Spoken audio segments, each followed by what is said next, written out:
Hi friends, Telangana రాష్ట్ర రైతులందరికీ ఆదిరిపై శుభవార్త. రైతు భరోసా డబ్బులు, రుణమాఫీ డబ్బులు, పీఎం కిసాన్ సమానిధి 18 విడత డబ్బులు, వ్యవసాయ కూలీల డబ్బులు వేస్తున్నారండి. మరి ఎంత అమౌంట్ వేస్తున్నారు వ్యవసాయ కూలీలకు తెలుసుకునే ముందు లైక్ చేయండి, షేర్ చేయండి, సబ్స్క్రైబ్ చేయండి. పక్కన bell icon all symbol button గంట సింబల్ నొక్కితే నేను వేసే లేటెస్ట్ అప్డేట్స్, వీడియోస్ నోటిఫికేషన్స్ మీకు వెంటనే అయితే వస్తాయి.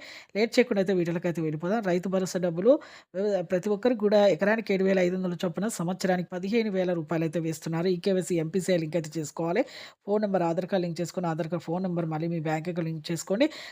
వానాకాలం యాసంగి సీజన్, ఖరీఫ్ రబీ సీజన్ డబ్బులైతే వేస్తున్నారండి. మరి కొంతమంది పొలాన్ని సాగు చేయాలి. పొలాన్ని సాగు చేసిన డబ్బులైతే వేస్తామనేసి ఈ జనవరి 26 నుంచి కూడా వేస్తామనేసి కూడా కొత్త అప్డేట్ అయితే తీసుకురావడం జరిగింది. అలాగే ప్రతి ఒక్కరు కూడా కొత్త రేషన్ కార్డులు కూడా అప్డేట్ అయితే తీసుకురావడం జరిగింది. అలాగే వ్యవసాయ కూలీలకు కూడా మరి ఇప్పుడైతే మీకు వేయడం కూడా జరిగిందండి. ఇప్పుడు వ్యవసాయ కూలీలకు కూడా వ్యవసాయ అభివృద్ధి జరగడానికి 2 విడతలుగా 12,000 రూపాయలు, తొలి విడత 6,000 రూపాయలు అయితే వేస్తాము అనేసి కూడా చెప్పడం జరిగింది. పంట పొలాన్ని సాగు చేయండి. రుణమాఫీ కూడా 2,00,000 వరకు మాఫీ చేస్తామని చెప్పడం జరిగింది. రెన్యువల్ చేసుకోండి. పీఎం కిసాన్ సమాన్ నిధి డబ్బులు 2,000 వేస్తున్నా. థాంక్స్.